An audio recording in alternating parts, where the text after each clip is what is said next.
Welcome back to my dad's podcast, season 2, My Black is Transnational. Follow him on Twitter or Instagram. Hope you enjoy the show. Bye!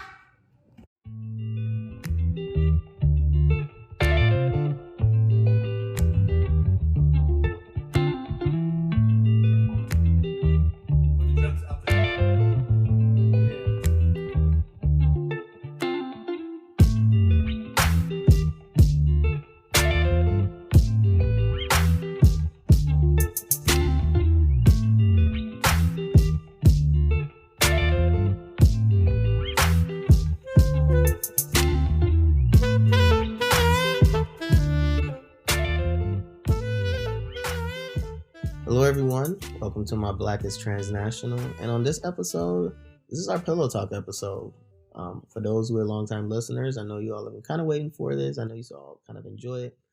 For those who are first-time listeners, the Pillow Talk conversation is one that I tend to have with my wife, Dr. Wanda, who's on the show. Say hello. You sound like you're questioning my wife, Dr. Wanda. Hello, everyone. Sometimes I don't know. But yeah, so this is a time where we just kind of chat, we talk, we get into conversations that we share sometimes off air and on air. We kind of bring you in to our lives and some of the things that is going on with us and how we relate, her being African American and me being Nigerian American transnational, and it's how it intersects and we interact with our culture sometimes. Why you ain't say I'm transnational? You ain't officially claim it out there until now. Oh. Every time I ask you, like, I don't know. I don't like episode 5 of the first season. Well, I'm not sure yet because I still want to learn a little bit more. Now that you got a baby, you all of a sudden you want to claim this transnational stuff. But anyway. Anyway, but before we get into it, if this is your first time listening, you can always follow the show at Black Transnational Podcast. You can check out our website at blacktransnational.wixsite.com/podcast if you want to get some more info about the show overall. But this podcast is available on all your favorite podcast listening platforms, so please make sure to subscribe if you like what you hear. And we want you to also rate and review the show as well. So, okay, now that I've put that out there, I want to go to talking about the exciting news that we have to share, which I'm sure some of you all have heard already many times in various episodes of this show. We are expecting our second child. Woohoo! And it's a boy. And, we have an addition to the family that we are just so geeked about. I know I'm geeked about it. And just what's to come and just all the things that we need to do and to prepare for spring 2020 when my man's is supposed to be here and it's gonna be lit, But how are you feeling about it despite everything else? Despite now that you are new transnational, talk to us. I'm excited. I'm looking forward to him being out in the world and not in my body. 24 weeks now, so kind of getting to that point where things are starting to be a little bit more uncomfortable. Belly's a little bigger than the rest of my body. I might tip over at any moment. You're starting to waddle. What? No, I'm not. Waddle. I might. I'm out of breath now, so, what can I say? It's just kind of being a vessel until the end at this point. But I'm excited. I'm excited too, despite everything. As far as I should say despite everything, but in regards to everything else that was already mentioned, I'm excited to just kind of watch this process of you giving birth. Oh God, no! Well, not the actual giving birth process, but the growing of the baby in you. Like, I remember when you didn't look like you had a baby. I remember when you were. You remember when we found out? You were running 2 miles. Yeah, I remember when we found out. Tell me about it. You called me and I told you. I called you. I was at the studio. What? Oh, that's Usher. I'm sorry. Oh my goodness. But no, I mean, we were in the kitchen and you was like, kitchen? Yeah, we were in the kitchen over there by the bar. You mean dining room? No, we were by the bar. We were standing up. Okay, tell me this story. We were standing up by the bar that's next to the kitchen, in between the dining room, whatever space you were standing on. But you told me that you weren't sure about your period being there, and you went to go get some birth control, and then not birth control. Jesus, you took a pregnancy test. Goodness. Pregnancy test. I'm sorry. You took the pregnancy test, and then you went to the bathroom, came back downstairs, and you was like, "Yo, like, it's positive." I think it was like 2 stripes, and I was like, "Whatever, bro." And then you said you're gonna do it again. You take another test, and it was positive. And then you started calling everybody, but we weren't sure initially. Calling everybody. I called one person. Called your moms, but anyway. So that's just a summarized. Your summary is not as good as mine. Well, give me your summary. So basically, let me tell you, it was a Sunday morning. We didn't go to church. We were busy fixing on our house, and we had bought these new fake wood blinds for the dining room. I was in the process of putting each blind up, and I was on like the second blind. And I sat there as I was putting it up, and I said, I was supposed to come on my period yesterday, and it hit me. I've never missed a period a day in my life except when I'm pregnant. And I said, oh, I'm pregnant. So you were there in the dining room sitting down, not doing no work because you don't know how to put up blinds. But I was like, well, I said, babe, I was supposed to come on yesterday. I got a pregnancy test in there that I'm about to go take. And then your story becomes accurate. So let me make an amendment and just mention that I did put up one blind. At the end, after I already found out that I was pregnant. Because, all right. Well, I just wanted to put that out there. But then I think it was more of a sympathy because you were like, oh, she's pregnant. Let me put up this blind. I can neither confirm nor deny that, and I'm not going to. But, yeah, so, I mean, either way, I was excited, and I think we wanted to first let it sink in. And I think over the summer and everything, it started to really sink in that, okay, this is really happening. This baby is on the way. And we really started to prep ourselves and the family members for it. Who prepping? We were letting people know, calling people, letting them know, hey, look, our close family and friends, letting them know what's up. Okay. And then, we had our gender reveal because we didn't know what it was. Went to the doctor and all that. Had the doctor, take the test and then send the results to the baker. No, they sent it to you. All messing up. Hold on, they sent it to you. You sent it to Nikki. They gave it to you. They gave you the test. Didn't they give you the test? No, you messing it up. They gave you the results. No, nobody gave me results. What test? So you took the test. What are you talking about, Wanda? You took the test. What test? You took the little 21 test thing that we went to at the doctor that ended up revealing the gender of the baby. The results were put in there, but you didn't want to know about it. So you took the envelope and you sent it to Nikki. Nikki gave it to the baker. Okay. Am I tweaking? So I just don't like the way you word it. Go get out of here. So basically, the doctor knew the gender, called me and said, do you want to know the gender? I said, no, I don't. I'll find out when we get there. We went to the next doctor's appointment. I had a nice little envelope and a card, and I gave it to the nurse. The nurse wrote down whether or not the baby is a boy or girl and sealed up the envelope. Why do you keep hitting the bed? I'm just saying, it is important that you explain that the envelope was written by the nurse. Nobody ever saw it. It was sealed up.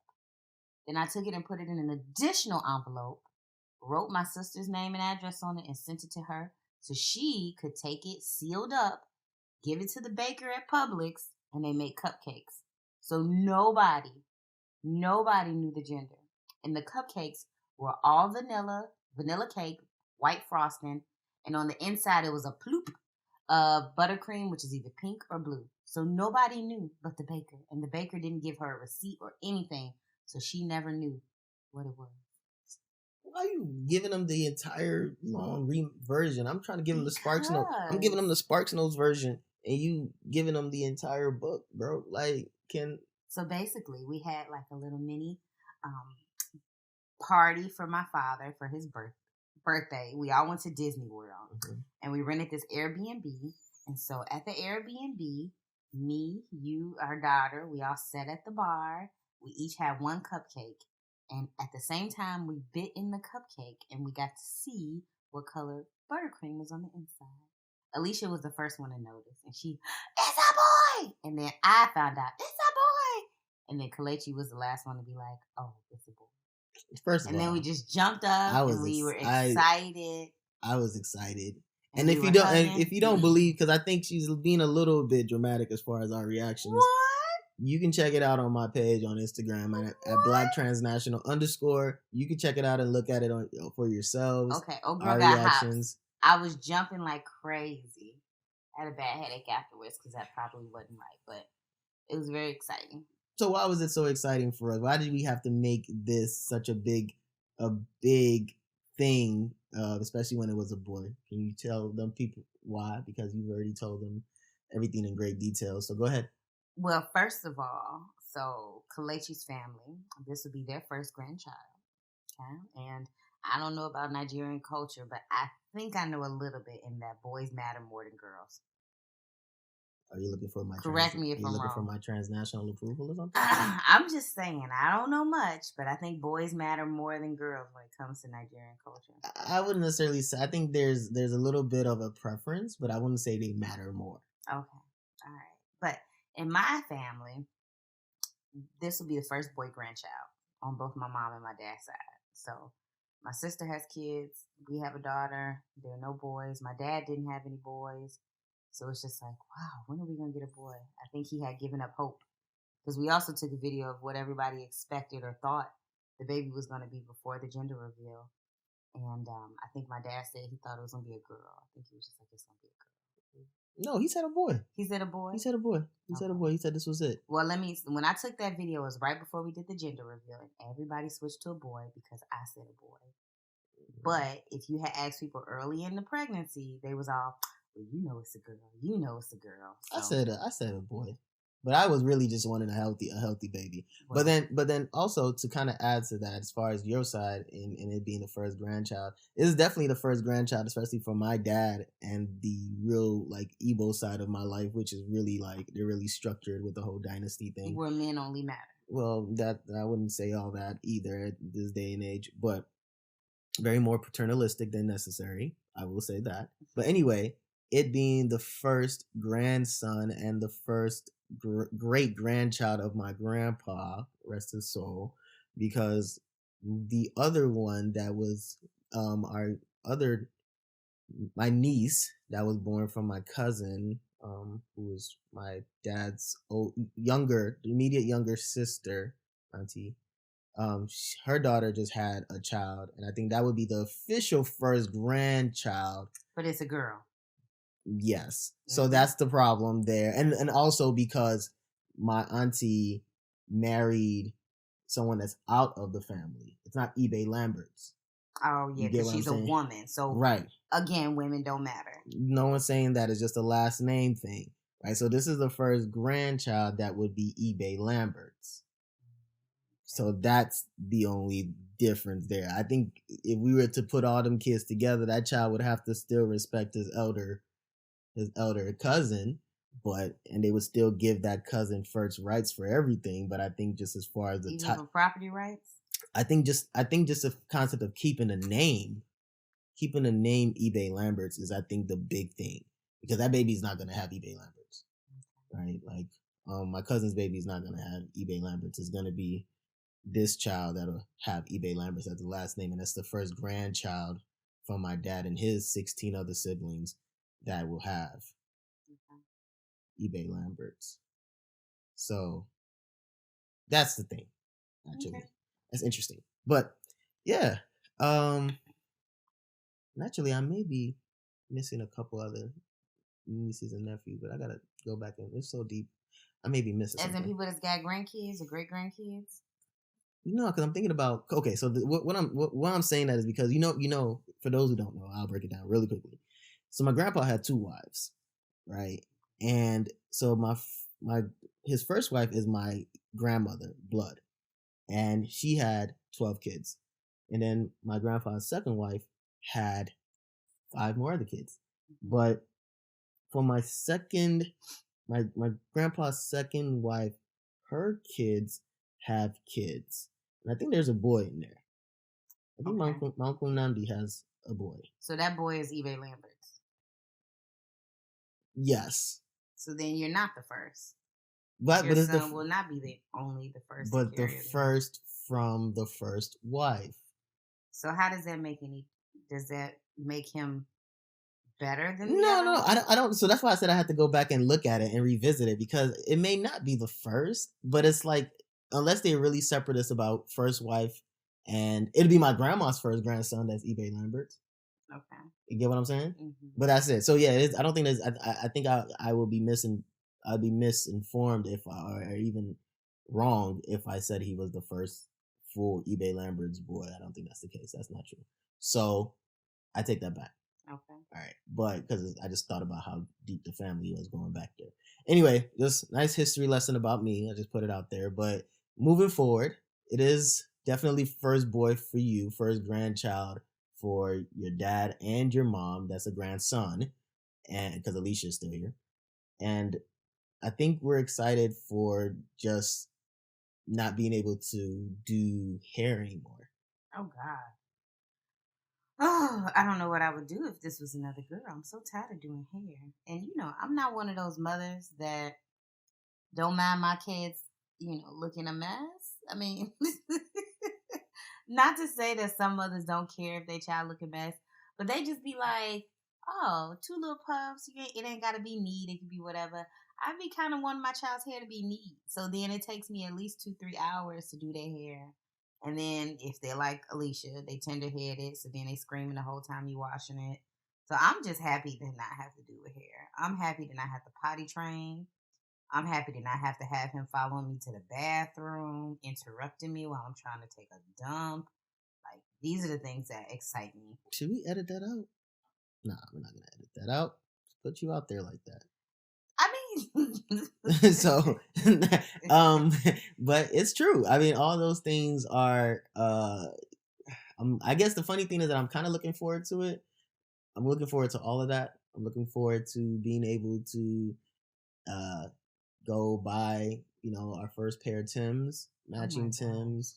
I'm not really big on J's. I don't wear Jordans like that, but I wear Nikes and brand name shoes sometimes, so Adidas and Reeboks and all those shoes. We gonna go get some Timbs, gonna get into our New Yorker swag, and go to the game and play baseball. He doesn't have a choice. As far as who his team will be. It's the White Sox. I am planning to do my job, and then once this baby comes out, he is all yours. I breastfeed, but you take him to the bathroom with you. You make him watch the games with you. Yep. Do everything for this kid. I'll take it. Y'all just leave us alone. We're gonna be fine. We're gonna be all right.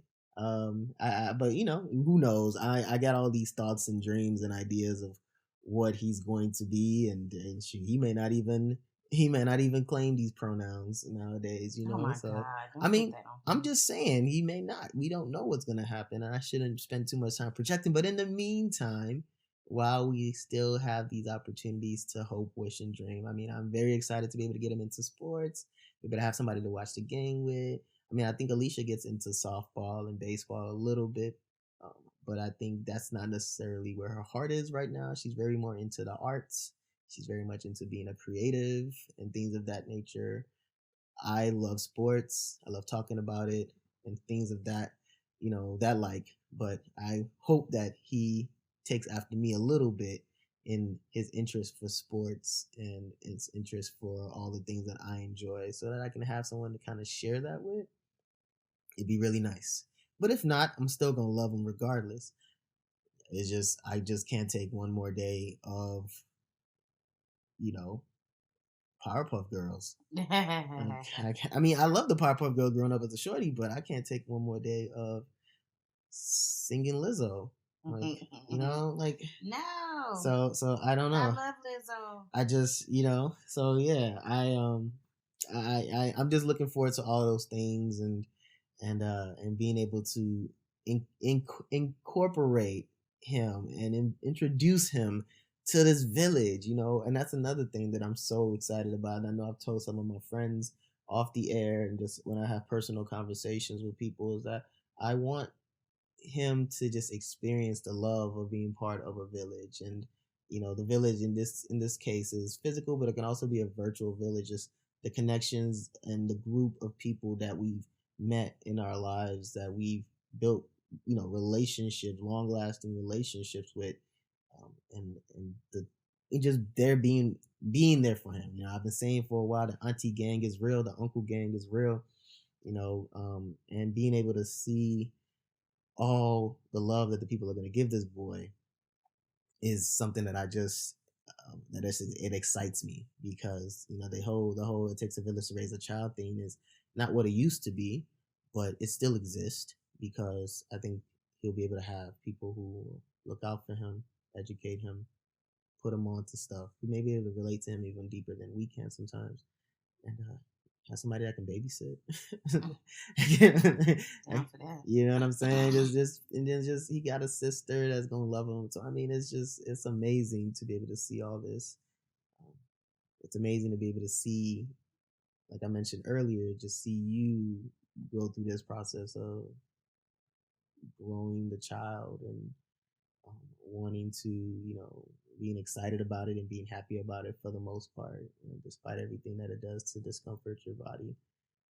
But the process of you knowing that you're about to have a son that's going to know you because of the voice or whatever you talk about, and skin to skin and all that stuff you be talking about. But I think it's a beautiful thing, and it's a blessing, and I'm honored to be able to be here to kind of see this through, or at least be here with you to see this through, and all these sympathy, what they call that, sympathy symptoms. No, your weight gain and your eating. Yo, first of all, this is a real thing, people. For those who are listening, I want y'all to understand that if you haven't been through this process, or you intend to go in this process of choosing to have a baby, and choice matters. It's important to say women choose to have the baby. Make sure they choose to have the baby. Amen. As a partner, as a husband, as a baby daddy, I always aspire to be a baby daddy. But anyway, but your daddy wants you to be a baby. It's important to understand that these sympathy symptoms are real. The weight gain is real. I worked a whole year to lose weight, and then I'm getting it right back, because you just get into the eating, you get into just being sedentary and just doing certain things, and for me, I have no problem with it. I want to be able to have something for us to do together as a couple. I think we'll be able to work it out together.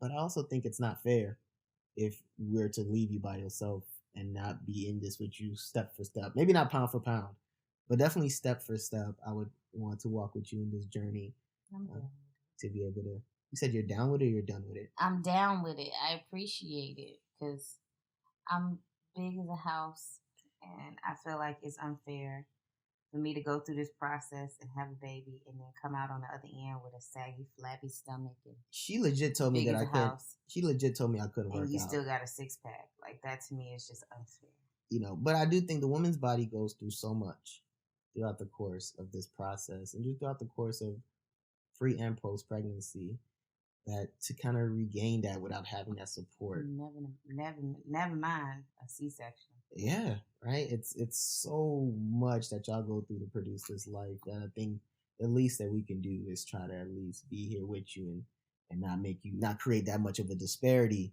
where it feels like, man, I'm fat and I'm the only one that's fat in this house. Yeah, no, that's not. I don't think that's right. And and to me, I'm not gonna complain if I got to eat a couple honey buns, because that's my destiny anyway.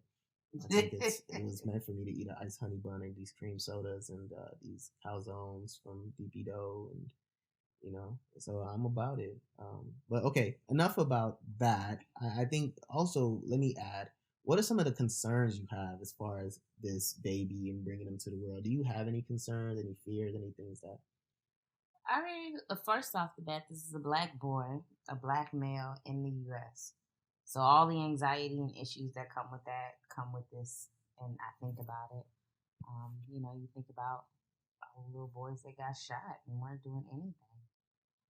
So I try not to dwell on those things, but I do know what the future holds. And I think about the political climate. I think about the white nationalists, and just like, hey, not only are we black, but this is black male. So that, it's a little bit of hesitancy and fear, but then I recognize that you're a black male, other people have raised black males, and there's a big community support system around us, so you'll be okay. It's just one of those things that I think about, because I never thought about it when Alicia was here, or Alicia was a baby. because I was just like, well, she's a Black woman. You know, she's going to have stress. She's going to have issues. She's going to have these problems. But I never really thought about her getting shot and killed for no reason. You know what I'm saying? Mm-hmm. So. Yeah, I mean, I agree. I mean, it's also this. In addition to all the excitement I have, and I do have these moments where I do start to think about everything that you just mentioned, and I'm like, damn, how do I shield him from this? How do I protect him from this? How do we build him and not protect, but just continue to provide for him the knowledge and the wisdom that is necessary to stay safe, to be aware, not just book smarts, but street smarts, and some, the culture and all the things that I talk about on this podcast related to our cultural differences and, the mannerisms. I mean, all those things are cool, and it's cool to have all that, the competency and proficiency and all that, but it doesn't protect you from getting shot. It doesn't protect you from the discrimination and the stereotypes that people have about you.